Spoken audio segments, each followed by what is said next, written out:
This is the second part of clinical laboratory instrumentation. In this part, we'll have 2 points. The first point will be about essential clinical laboratory analyzers and devices. The second point will be about automation and robotics in a clinical laboratory instrumentation. Now we'll start with a general background about the essential clinical laboratory analyzers and devices. The workflow in a clinical laboratory can be separated into 3 phases: pre-analytic, analytic, and post-analytic. Each phase has a set of tasks which can be either performed manually or automatically. The question, why do we need a pre-analytic phase? To answer this question, I will talk about the pre-analytic phases required for a clinical chemistry analyzer and a hematology analyzer. Now we will start with the task in the pre-analytic phase for a clinical chemistry analyzer. These tasks are done manually in a conventional lab, whereas in a fully automated lab, these tasks are done automatically. Firstly, a sample will be drawn from a patient using a tube with a gold top. This tube contains a clot activator and a gel. Then this tube will be centrifuged. Then the serum and the blood will be separated using this physical barrier, which is a gel. Then a sample will be taken, and then finally it will be processed and analyzed using a clinical chemistry analyzer. The question, why do we need a pre-analytic phase prior to measure and analyze using a clinical chemistry analyzer such as glucose, uric acid, bilirubin, cholesterol, and so on? The reason is the principle of this chemistry analyzer, which is photometry. The photometry is based on the absorbedness of the light by an analyte. This analyte will be part of the serum. Thus, in order to be able to measure this absorbedness and consequently the concentration of this analytes, we need to have this serum. Thus, we need to these steps in the pre-analytic phase prior to start to analyze the patient sample. Similarly, in the hematology analyzer, we have a pre-analytic phase where we have a set of tasks. The first task will be the drawing of blood sample using a tube with a lavender top. This tube contains EDTA, which inhibits coagulation and prevents the formation of a blood clot. Then this tube will be rotated using a tube rotator. Finally, a sample will be aspirated using a hematology analyzer. This sample should be homogeneous in order to be analyzed using. For this, we use this rotating analyzer. Also, the EDTA is used to prevent the formation of a clot. So the sample should be free of a clot and also should be homogeneous in order to be analyzed using this hematology analyzer. The principle of the hematology analyzer is based on a Coulter counter and a flow cytometry. These steps are done manually in a conventional lab, whereas in a fully automated lab are done automatically. We need to follow these steps in order to have a sample which is free of a clot and homogeneous in order to be measured by the by the hematology analyzer. So we have a different types of blood collection tubes called vacuum. These vacuum having different colors. We have the blue color, which is used for coagulation analyzer. We have the lavender color, which is used for a hematology analyzer. We have the gold color, which is used for the chemistry analyzer, immunoassay analyzer, and so on. So we have a specific type of tube and we have a specific process which should be followed in order this sample to be analyzed at a specific analyzer such as chemistry analyzer, hematology analyzer, coagulation analyzer, immunoassay analyzer, and so on. Now we'll talk about the analyzers and devices, the essential ones in the clinical laboratory. We have different type of samples which are analyzed by the clinical laboratory staff. We have uh, urine, we have cerebral spinal fluid, we have stool. However, the mostly used type of sample which is analyzed in a clinical laboratory is the blood sample. As we know, the blood is constituted around 80%, 8% of the total body weight.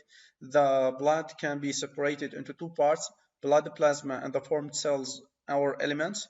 The plasma will be around 55%, whereas the cells will be around 45%. Also, the plasma can be separated into serum and coagulation proteins. So we have a different type of analyzer to analyze each component of blood.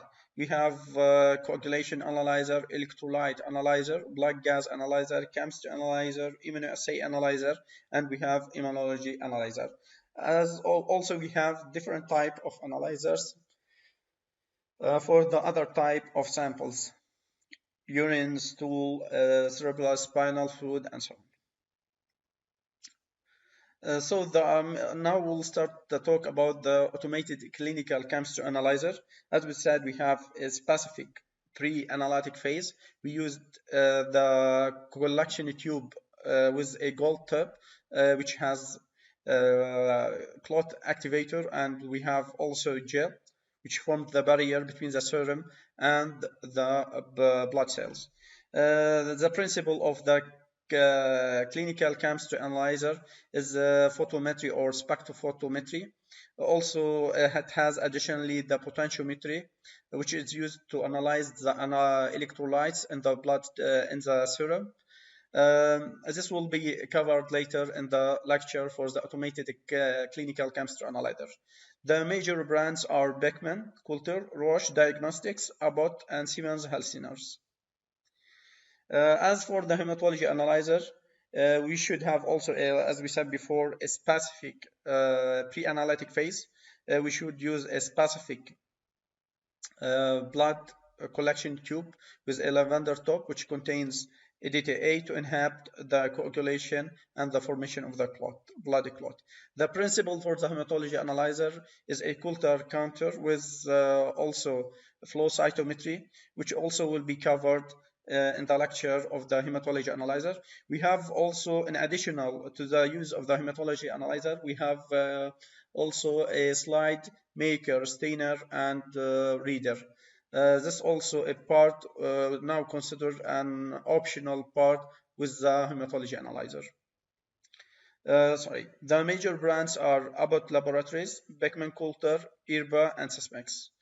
As for the immunoassay, also the same tube which is used for the clinical chemistry analyzer is used for the immunoassay because the sample needed will be the serum. We have the principle for the immunoassay could be ECL for the Roche or could be CL for the Abbott Laboratories. This will be covered in the lecture of the immunoassay analyzer. So the major brands are Abbott, Beckman, Siemens, and Roche. As for the coagulation analyzer, we need a specific type of a tube with blue top because we need the plasma in order to analyze or to measure the coagulation time as well as the fibrinogen and other parameters. The principle of the coagulation analyzer is also photometry or absorbedness of the light. Also can be mechanical. We have different types of the principles. Sometimes one manufacturer uses two types of two principles in the same machine to have better accuracy. The major manufacturers are the Instrumentation Laboratory, Stago, Siemens, Sysmex. We have also the blood gas analyzer, which is used to measure the blood gas, for example, the partial pressure of oxygen and CO2 in the blood. We also measure the pH and the electrolytes such as an A+, K+, and calcium. We need a syringe. Inside the syringe we have heparin, which is used to prevent the coagulation of the blood or to anti-coagulate the blood sample. The sample should be analyzed as soon as drawn from the patient. The principle of the blood gas is potentiometry. We have different electrodes which will be referenced to a reference electrode.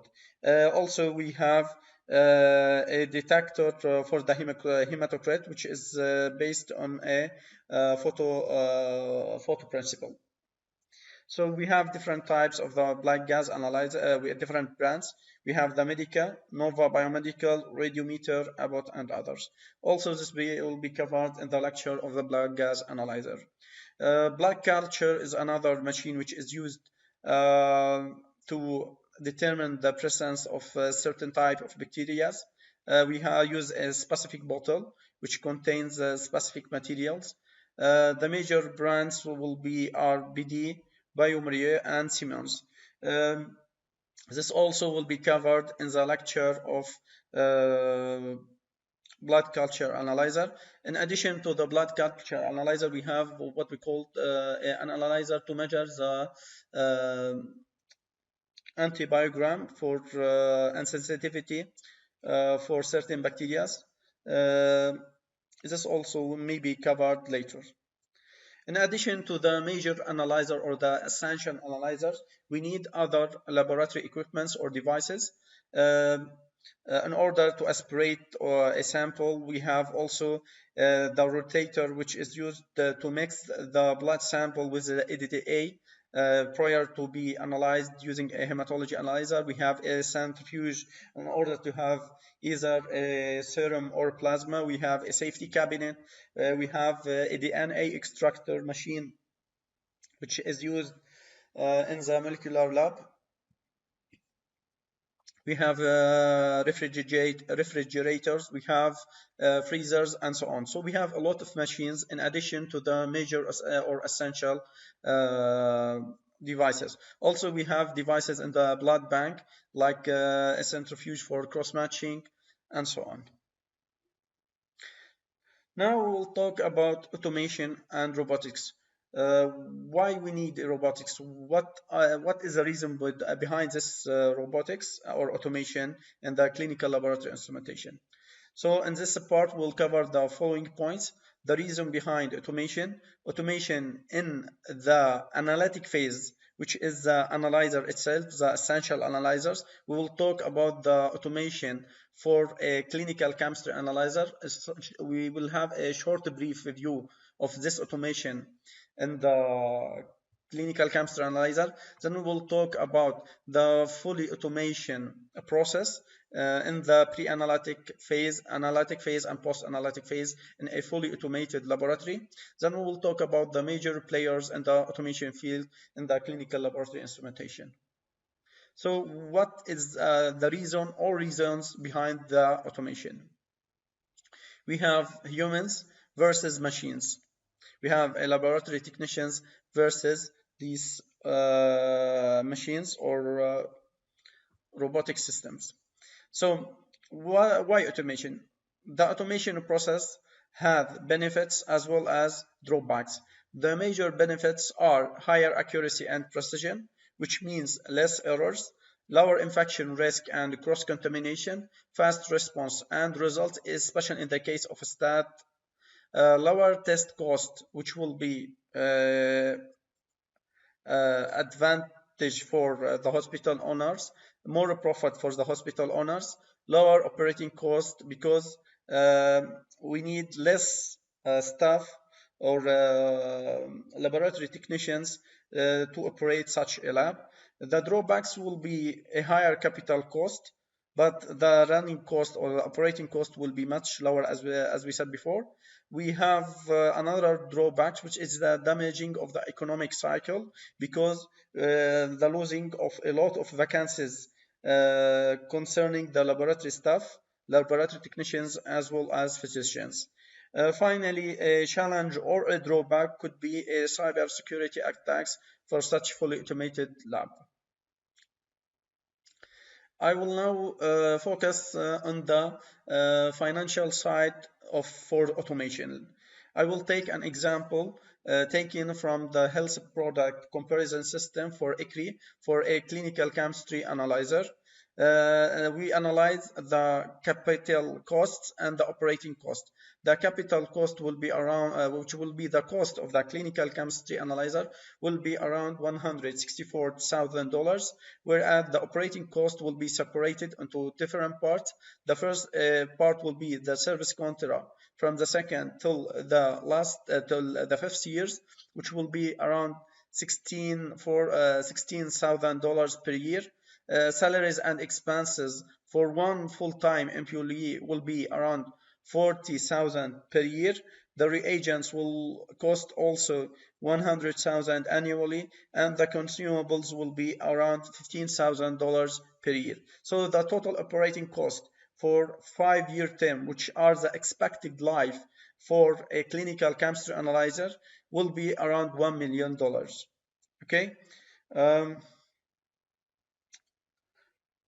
As for the labor cost, in a hospital or in a clinical laboratory, we should have a coverage for 24/7, which means in a 1 week, if we multiply 24 hours by 7 days, we should have 168 hours.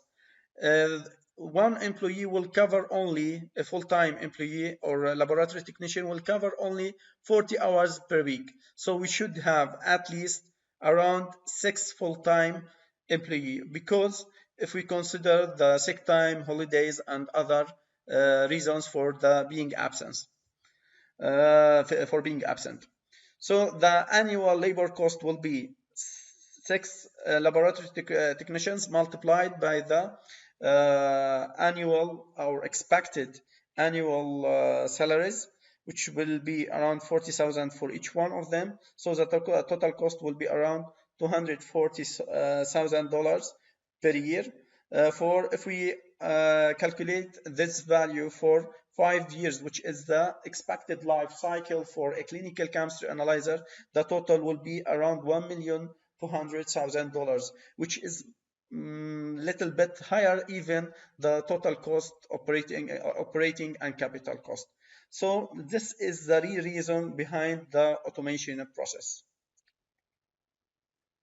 Now I will talk about the automation in the analytic phase, and generally and more specifically about the automation in the clinical chemistry analyzer. Then we will talk about the automation in all phases, the pre-analytic, analytic, and post-analytic. So I will now start with the automation in the pre-analytic phase for a clinical chemistry analyzer. For a clinical chemistry analyzer, we have a pre-analytic phase and analytic phase. Now we will only focus about the analytic phase. All these tasks are now are done automatically. This is an example of a clinical chemistry analyzer. We have different, as we can see, robotic arms, or what we call manipulators. Also, we have a motorized movement for sample tray, reagents trays, and as well as for the photometry wheel. So we have different robotic arms. These are robotic arms are part of the automation process.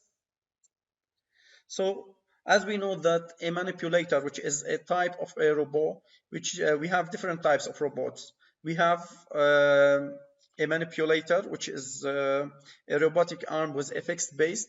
We have the wheeled one, we have the multi-legged one, we have the flying one, and so on. But in the case of clinical chemistry analysis, we will focus on the manipulator. The manipulator is a robotic arm with a number of links and joints. The movement of these joints are controlled using actuators. It has a specific path or trajectory and end effector. We have different types of manipulators in the clinical chemistry analyzer. We have a sample arm or manipulator, we have a reagent arm or manipulator, we have a rotating mixer, we have a motorized cuvette wheel or for the photometry, we have one for the reagents, we have one for the sample transferring, and so on. So if we can take the case of the sample manipulator to analyze this one, we will talk about specific points. The first point will be that this manipulator has two joints, a revolute and prismatic joints, are controlled using two-stepper motors with a photocoupler position sensors. So the feedback will be done using a photocoupler position sensors. We have two movements for this sample manipulator or sample robotic arm. We have up and down movement, which is controlled using a two-phase stepper motor, and we have a rotational movement, which is controlled using a five-phase stepper motor. The end effector will be the sample probe itself, which has a liquid detector sensor and a clot detection sensor. For the safety, we have what we call a crash detection sensor to avoid the damage for this end effector. This manipulator has a specific path or trajectory.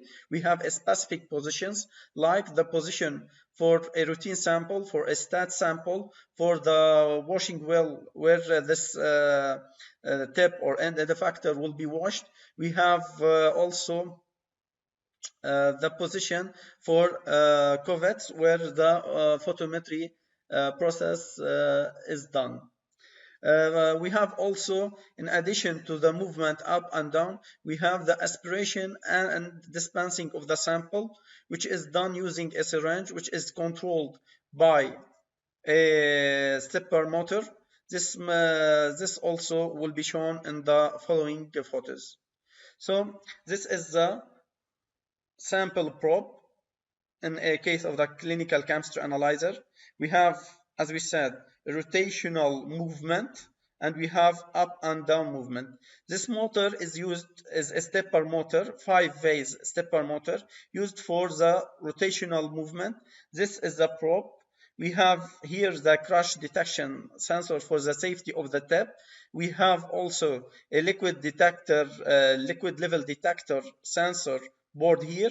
We have also here, as we can see, a photocouplers, which will be used for the feedback or for the position of this rotational movement. And also we have another stepper motor, as we said before, a two-phase stepper motor for the up and down movement.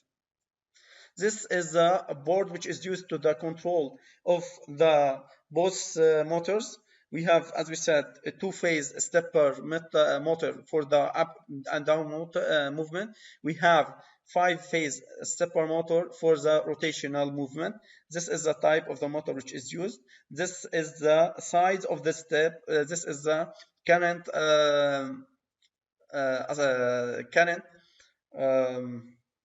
used by this motor, a DC current. We have also the resistance for this stepper motor, the windings of this stepper motor. Also, as we said, we have different positions, we have different feedbacks. We're using a photocoupler sensors, as we said. We have the liquid level detection sensor. This is a diagram for the reagent arm, robotic arm or manipulator, which has the similar structure as the reagent as a sample one.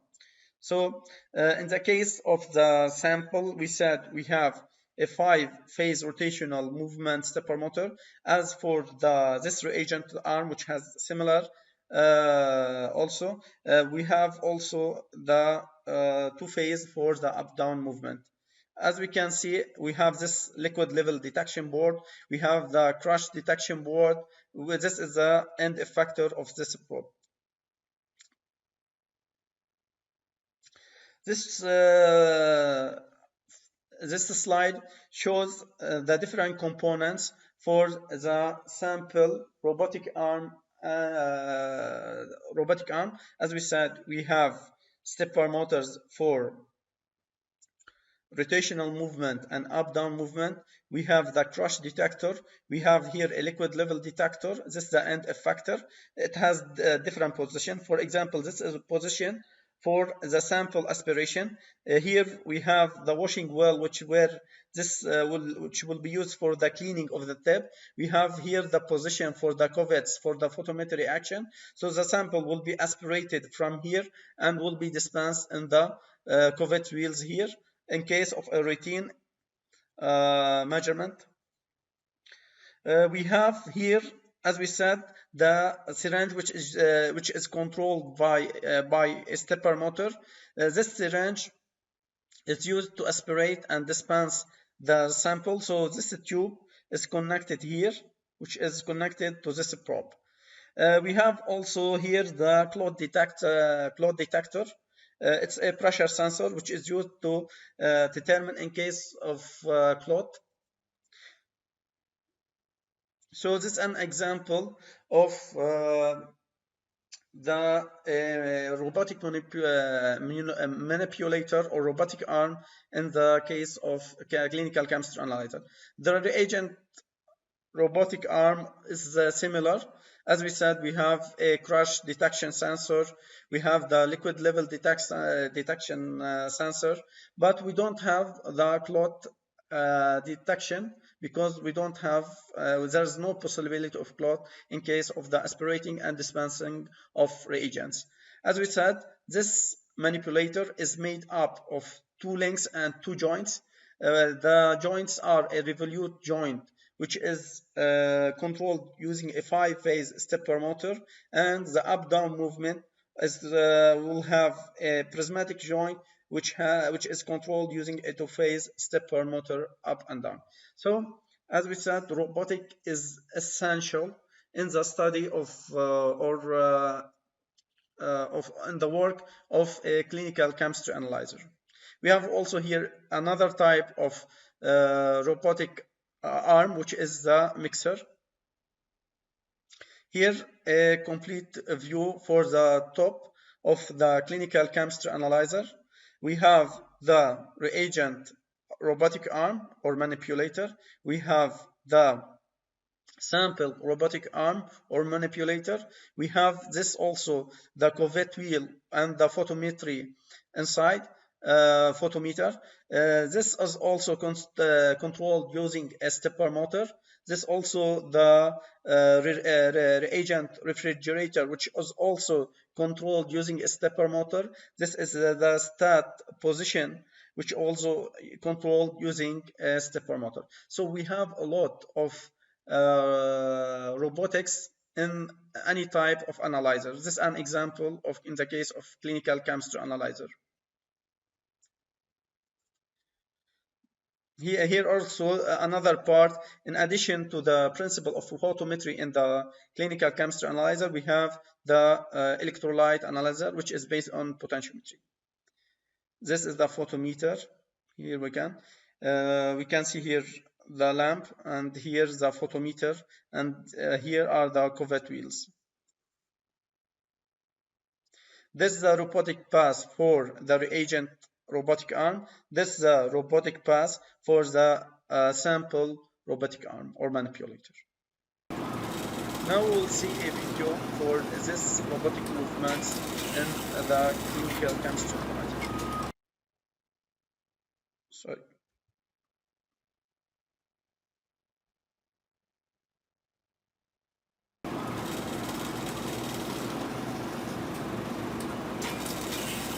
So as we can see, every part of this is the reagent, this is the mixer. I will play it again. So this is the movement of the reagent arm. This is the mixer movement. This is another movement. This is the sample movement. In addition to the study of the robotic arm itself or the manipulator, it's also essential to have a background in the robotic control theory, which we have different type of controller. We have the PID controller, the MPC controller, and we have the machine learning or the artificial intelligence controller in general. Now, after the talking about the robotics in the clinical chemistry analyzer or in an analyzer for a clinical laboratory lab, we will talk about the automation for a fully automated laboratory. We have three levels. Either we don't have no automation, in case only we consider the automation in the analytic phase without any type of automation in the pre-analytic phase, or we consider the second level of automation, which is a partial automation, in case we have an automation in the pre-analytic phase for some type of analyzers in the lab, or in the case of total laboratory automation, whereas all the pre-analytic phase for all analyzer will be done automatically. So we have three levels of automation if we consider the pre-analytic phase. We have no automation, we have partial automation, or total laboratory automation. This is an example of a conventional laboratory. As we can see, we have many analyzers. As we can see, we have also the pre-analytic devices, different pre-analytic devices. This is also another photo for a conventional laboratory. As we can see, we have different analyzers, and as well as we see the pre-analytic phase. Here we also see a conventional where the pre-analytic phase devices and the analyzers in the analytic phase. Here is a pre-analytic, which is a centrifuge. Now we see an image of a fully automated lab where all the pre-analytic phase are done automatically in addition to the analytic phase.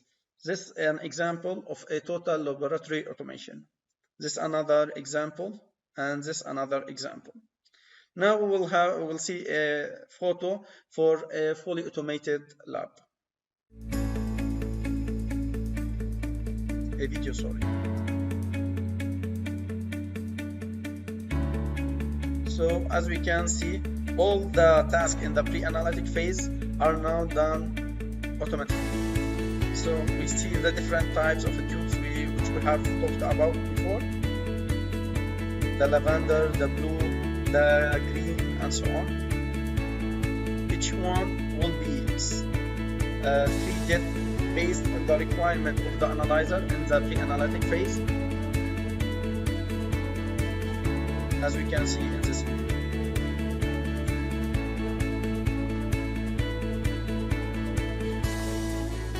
So this is an example of a fully automated lab. As we said, the main reason behind this automation is the making the total cost of total test cost cheaper, and will be more beneficial for the hospital. This is the post-analytic, where we can see the covering of the tubes after being analyzed.